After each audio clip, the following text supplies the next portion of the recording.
Friends எல்லாருக்கும் வணக்கம் and welcome back to our channel creative Tamil.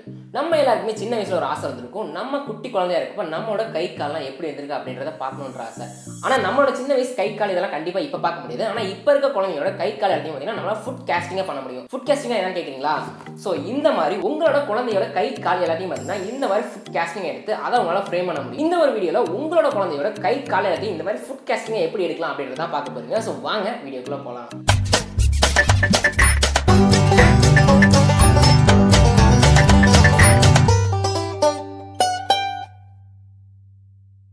இன்றைக்கி வந்து பார்த்தீங்கன்னா நம்ம குட்டி பாப்பா சாதனாவோட ஃபுட் பிரிண்ட்ஸ் தான் பார்த்தீங்கன்னா எடுக்க போகிறோம். ஃபுட் பிரிண்ட்ஸ் மட்டும் இல்லாமல் கை கால் ரெண்டோட வந்து பார்த்தீங்கன்னா பிரிண்ட் எடுக்க போகிறோம். இந்த ஒரு கேஸ்டிங் பண்ணுறதுக்காக நம்ம கொஞ்சமாக கோதுமை மாவு எடுத்து சப்பாத்திக்கு மாவு பிணையிற மாதிரி வந்து பார்த்தீங்கன்னா ஃபஸ்ட்டு நம்ம இதை பிணைஞ்சு எடுத்துக்கணும். இங்கே வந்து பார்த்தீங்கன்னா ஆல்ரெடி சப்பாத்தி மாவு உருட்டி வச்சுருக்கோம். ஸோ இது வந்து பார்த்தீங்கன்னா கரெக்டாக ஒரு குட்டி சைஸ்க்கு வந்து பார்த்தீங்கன்னா உருட்டிக்கணும். இப்படி நல்லா அதை உருட்டிக்கோங்க. இப்படி உருண்டை பிடிச்சதுக்கப்புறம் பார்த்தீங்கன்னா அதை சப்பாத்திக்கு தேய்க்கிற மாதிரி தேய்க்க போகிறோம். கீழே வந்து பிடிச்சக்கூடாது அப்படின்றதுக்காக பார்த்தீங்கன்னா நாங்கள் ஃபைலிங் பேப்பர் கொடுத்துருக்கோம். உங்கள்கிட்ட ஃபைலிங் பேப்பர் இல்லைனா வெறும் பிளாஸ்டிக் கவர் வச்சுட்டு நல்லா சப்பாத்தி எப்படி தேய்க்கணும் அதே மாதிரி மொத்தமாக தேய்ங்க.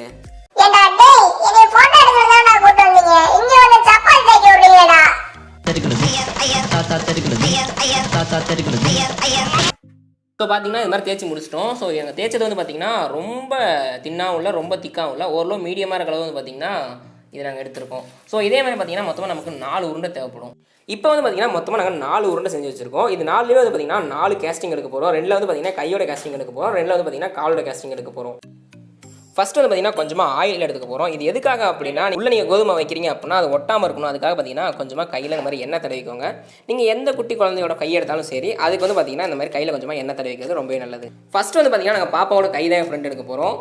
சாதனா ஸ்மைல் பண்ணுங்கள். பார்த்தீங்கன்னா ஃபஸ்ட்டு இந்த கோதுமை மாவோட இதில் வந்து கரெக்டாக அழுத்துங்க. நீங்கள் ரொம்ப ப்ரெஸ் பண்ண வேணாம், ரொம்ப லைட்டாக வந்து பார்த்தீங்கன்னா நீங்கள் ப்ரெஸ் பண்ணணும். நீங்கள் லைட்டாக வச்சு எல்லா இடத்துலையும் கரெக்டாக ஒரே மாதிரி ப்ரெஸ் ஆகுது அப்படின்றத ஒரு டைம் செக் பண்ணிக்கோங்க. அப்படி செக் பண்ணி கரெக்டாக அதை ப்ரெஸ் பண்ணி எடுத்துக்கோங்க. கரெக்டாக ப்ரெஸ் பண்ணதுக்கப்புறம் அதை கரெக்டாக அந்த கையை எடுத்துருங்க. ஸோ அப்படி எடுத்துடும் அப்படின்னா இதில் வந்து பார்த்தீங்கன்னா பாப்பாவோட கைரேகை சூப்பராக விழுந்துருக்கு. அடுத்து வந்து பார்த்தீங்கன்னா நாங்கள் இப்போ லெஃப்ட் கை எடுக்க போகிறோம். நீங்கள் இந்த மாதிரி பிரிண்ட் எடுக்கிறப்ப கரெக்டாக எந்த கையை வச்சு பிரிண்ட் எடுக்கிறோம் அப்படின்ற ஒரு டைம் செக் பண்ணிக்கோங்க. நாங்கள் இது மாதிரி மாற்றி சொதப்பி நிறையா பண்ணிட்டோம், அதனால தான் சொல்கிறோம். அடுத்து வந்து பார்த்தீங்கன்னா நாங்கள் கால் எடுக்க போகிறோம். அதனால் பாப்பு அப்படியே தூக்கிட்டு கரெக்டாக நீங்கள் எந்த கால் வைக்க போகிறீங்க அப்படின்றத முன்னாடியே முடிவு பண்ணிக்கோங்க. வச்சுட்டு நல்லா அழுத்தி விட்டீங்க அப்படின்னா உங்களுக்கு கரெக்டாக அந்த ஃபுட் பிரிண்ட்ஸ் கிடச்சிரும். ஆல்ரெடி அப்படி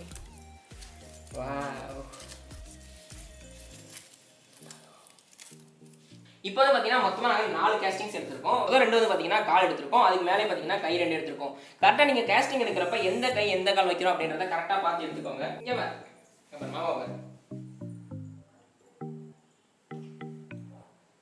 இதுக்கு அடுத்து பார்த்தீங்கன்னா அடுத்த ப்ரொசீஜர் பண்ணலாம்.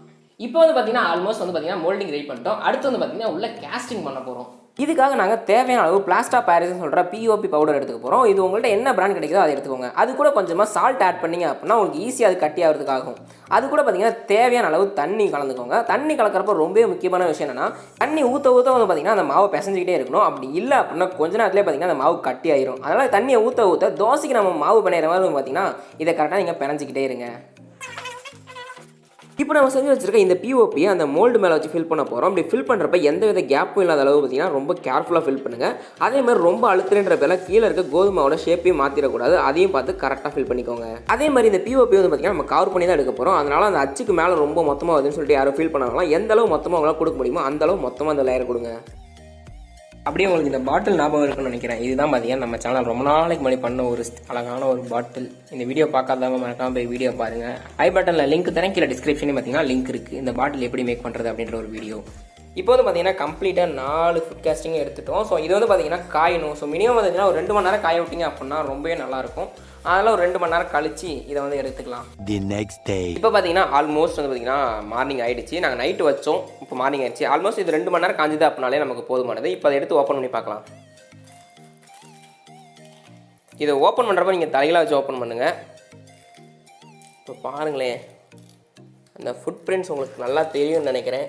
சூப்பராக விழுந்திருக்கு. அதில் இருக்க அந்த ரேகெல்லாம் கூட பாருங்களேன், ரொம்ப தெளிவாக தெரியுது. சூப்பராக இருக்குது. அடுத்து பார்த்தீங்கன்னா கை வந்துருக்கு. எடுக்கிறப்ப பார்த்தீங்கன்னா அந்த மாவு அழகாக எடுத்தீங்க அப்படினாலும் ஈஸியாக வந்துடுது. எந்த கஷ்டமும் நம்ம பட தேவையில்ல. ரொம்ப ஈஸியாக பார்த்தீங்கன்னா அந்த மாவு வந்துக்கிட்டே இருக்குது நமக்கு. இப்போ வந்து பார்த்தீங்கன்னா பர்ஃபெக்டாக 2 கை 2 கால் அழகாக எடுத்துட்டோம்.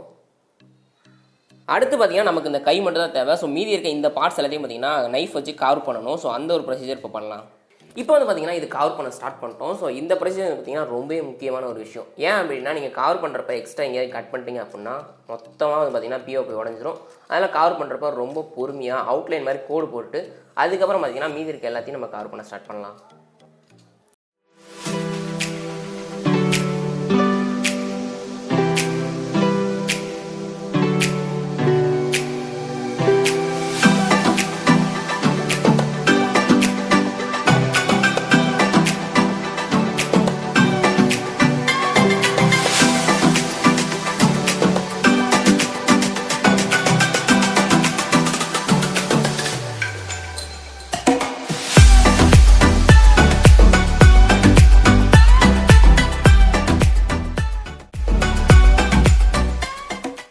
இப்போ வந்து பார்த்தீங்கன்னா சைடில் இருக்க எல்லாம் வெட்டி எடுத்ததுக்கப்புறம் பார்த்தீங்கன்னா பார்க்குறதுக்கு இந்த கை கால் எல்லாமே பார்த்தீங்கன்னா ரொம்ப சூப்பராக இருக்குது. அதில் இருக்க ரேகை எல்லாமே பார்த்தீங்கன்னா தெளிவாக தெரியுது. கம்ப்ளீட்டாக எல்லாம் கார்விங் பண்ணி முடிச்சதுக்கப்புறம் பார்த்தீங்கன்னா நம்ம பெயிண்ட் பண்ண போகிறோம். இதுக்கு வந்து பார்த்தீங்கன்னா நாங்கள் கோல்டு கலர் சூஸ் பண்ணியிருக்கோம். ஏன் கோல்டு கலர் அப்படின்னா பார்க்குறதுக்கு ரொம்ப அட்ராக்டிவாகவும் பார்க்குறதுக்கு கொஞ்சம் நல்லா எடுப்பாக தெரியும். ஸோ அதுக்காக தான் பார்த்தீங்கன்னா நாங்கள் கோல்டு கலர் சூஸ் பண்ணுறோம். இப்போ வந்து பார்த்தீங்கன்னா பெயிண்ட் பண்ண ஸ்டார்ட் பண்ணுறோம். நாங்கள் யூஸ் பண்ணுறது பார்த்தீங்கன்னா ஃபெவிக்ரே அப்படின்ற பிராண்ட்லேருந்து இருக்க அக்ரலிக் பெயிண்ட் தான் பார்த்தீங்கன்னா அதில் யூஸ் பண்ணிகிட்டு இருக்கோம். நீங்கள் கோல்டு கலருக்கு பதிலாக சில்வர் கலர் யூஸ் பண்ணி அப்படின்னாலும் பார்க்குறதுக்கு ரொம்பவே சூப்பராகவும் அழகாகவும் இருக்கும்.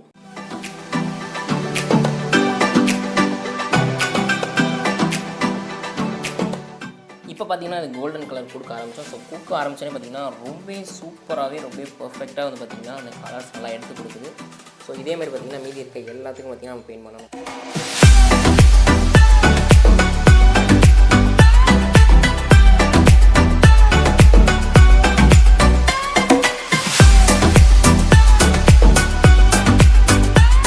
கம்ப்ளீட்டாக பெயிண்டிங்லாம் முடிச்சதுக்கப்புறம் உங்களோட ஃபுட் கேஸ்டிங் இந்த மாதிரி தான் இருக்கும். ஸோ இதை நல்லா ஜூமிங்கில் பார்த்தீங்க அப்படின்னாலே தெரியும். குழந்தையோட ஒவ்வொரு ரேகையுமே வந்து பார்த்திங்கன்னா இதில் தெளிவாக பிரிண்ட் ஆகிருக்கிறது நல்லா தெரியும். ஸோ பார்க்குறதுக்கு எப்படி இருக்குது அப்படின்ற உங்களோட கருத்துக்கெல்லாம் மறக்காமல் கீழே கமெண்ட்ஸில் சொல்லுங்கள். பெயிண்டிங்லாம் முடிச்சதுக்கப்புறம் கம்ப்ளீட்டாக வந்து பார்த்திங்கன்னா இப்போ ஃப்ரேம் பண்ண போகிறோம். இந்த ஒரு ஃப்ரேம் வந்து பார்த்திங்கன்னா நாங்கள் கஸ்டமைஸாக ஓன் ஃப்ரேம் தான் பண்ண போகிறோம். உங்களுக்கு வேணும் அப்படின்னா நீங்கள் ஃப்ரேம் ஷாப்பில் கொடுத்து கூட ஃப்ரேம் பண்ணிக்கலாம். இது வந்து பார்த்தீங்கன்னா வீட்டில் இருக்க பழைய வேஸ்டான ப்ளைவுட்லேருந்து பார்த்தீங்கன்னா ஓனாக நாங்கள் மேக் பண்ணியிருக்கோம். ஸோ இது மாதிரி ஃப்ரேம்ஸ்லாம் எப்படி மேக் பண்ணுறது அப்படின்றது நம்ம சேனல் ஆல்ரெடி வீடியோ போட்டிருக்கோம். அதை மறக்காம போய் பார்க்காதனா பாருங்கள். ஐபட லிங்க் தரேன். ஸோ இது ஃபுல் அண்ட் ஃபுல்லாக வந்து பார்த்தீங்கன்னா வேஸ்டான கார்ட்போர்டு அதை வச்சு தான் பார்த்தீங்கன்னா இந்த ஒரு ஃப்ரேம் மேக் பண்ணியிருக்கேன். ஸோ இதுக்குள்ளே தான் பார்த்தீங்கன்னா நம்ம செஞ்சு வச்ச இந்த ஃபுட் ஸ்டெப்ஸ்லாம் வைக்க போகிறோம். இது ஒட்டுறதுக்காக வந்து பார்த்தீங்கன்னா நாங்கள் யூஸ் பண்ண போகிறது க்ளூகன் தான். ஸோ க்ளூகன் வந்து பார்த்தீங்கன்னா உங்களுக்கு தேவையான மாதிரி யூஸ் பண்ணிக்கோங்க. ஸோ க்ளூகனை கரெக்டாக கால் ஃபுல்லாக அப்ளை பண்ணிவிட்டு அதுக்கடுத்து பார்த்தீங்கன்னா அதை எந்த இடத்துல உங்களுக்கு வேணுமோ அந்த இடத்துல வச்சு கரெக்டாக அழுத்திட்டீங்க அப்படின்னா உங்களுக்கு வந்து பார்த்தீங்கன்னா கான்ஸ்டண்ட்டாக ஃபிக்ஸ் ஆகிடும்.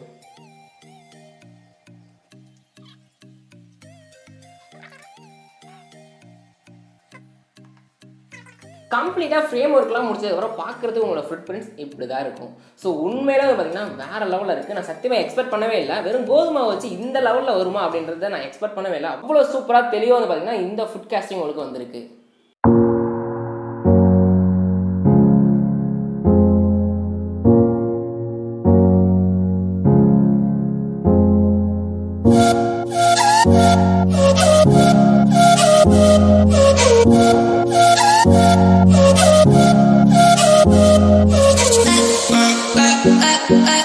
ஃபைனலாக இந்த ஒரு வீடியோ கண்டிப்பாக உங்களுக்கு ஏதாவது ஒரு இதில் யூஸ்ஃபுல்லாக இருந்திருக்கும்னு நினைக்கிறேன். இனி நீங்கள் உங்களோட குழந்தைக்கோ இல்லை உங்கள் ஃப்ரெண்டோட குழந்தைக்கோ டிஃப்ரெண்டாக ஏதாவது கிஃப்ட் பண்ணணும் அப்படின்னு நினச்சிங்கன்னா மறக்காம இதை ட்ரை பண்ணி பாருங்கள். ரொம்ப யூஸ்ஃபுல்லாக இருக்கும்.